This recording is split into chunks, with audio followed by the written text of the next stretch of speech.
স্বজনদের সাহায্য সহযোগিতায় সংসার চলছে। পুলিশের গুলিতে পা হারানো জুলাই যোদ্ধা রতনের। আমার তো আর ইনকাম করার মতো কোনো সোর্স নাই, আমি তো ইনকাম করতে পারছি না, আগেকার মতন তো আর নেই। এখন ভাইদের হেল্প, বোনেরা একটু হেল্প করতেছে, ভাইয়েরা একটু হেল্প করতেছে, এভাবেই চলতেছে। 16 জুলাই 2024 গুলিবিদ্ধ হওয়ার পরে সুষ্ঠু চিকিৎসার অভাবে একসময় পা কেটে ফেলতে হয় রতনের। পাটা যখন বেশি ইনফেকশন হবে তখন আমার পাটা কেটে ফেলা লাগে। পাটা কেটে ফেলার পরে আমি এখন এই অবস্থায় চলাফেরা করতেছি।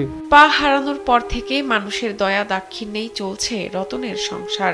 কোনো রকমে দুবেলা দুমুঠো খাবার জুটলেও বন্ধ আছে 2 মেয়ের পড়াশোনা। বড় মেয়েটা অনার্সে এবার সৈয়দ আহমেদ কলেজে ভর্তি হয়েছে প্রথম বছরে, দ্বিতীয় মেয়েটা ক্লাস 7-এ পড়ে। গরিবের জন্য দিন যাওয়াটাই বড় কথা, এই টাকা দিয়ে কোনো উপকারে আসে না, এক মুঠ ডাল ভাত খাওয়া যায়। যমুনা স্মার্ট রেফ্রিজারেটর, স্মার্ট লাইফে স্মার্ট রেফ্রিজারেটর।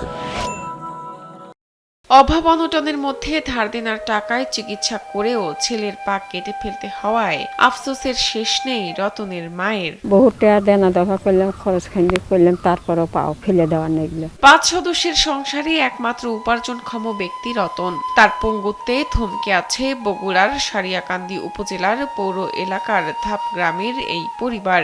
আমার বড় ছেলে ওর উপর সংসার চলছে, এখন তো সেটা নাই, বছর পার হয়ে গেল, এই অবস্থায় চলছে, নর্মালি চলছে এখন। জুলাই যোদ্ধা শফিকুল ইসলাম রতনের চাওয়া তার মেয়েকে একটা চাকরির ব্যবস্থা করে দিলে সংসারে ফিরত সচ্ছলতা। আমার মেয়েটাকে একটু সরকারি চাকরির মধ্যে দিলে সবচেয়ে বেটার ভালো হবে। আর সরকার যদি ব্যবসা করার জন্য আর আমাকে একটা প্রসেস তৈরি করে দেয়, তাহলে আমি সরকারের কাছে উপকৃত থাকবো। নদী ভাঙনের ফলে ভিটেমাটি হারিয়ে জীবিকার তাগিদে বগুড়া থেকে গাজীপুর এসেছিলেন রতন।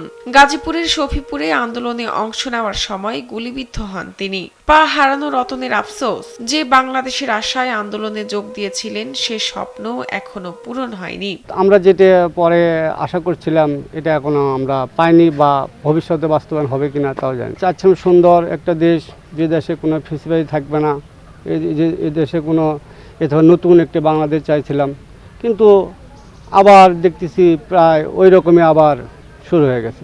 দেশে সুশাসন ও সংসারে একটু সচ্ছলতা ছাড়া আর কোনো চাওয়া পাওয়া নেই বলে জানান জুলাই যোদ্ধা রতন। শাহনাজ পারভীন, কালবেলা।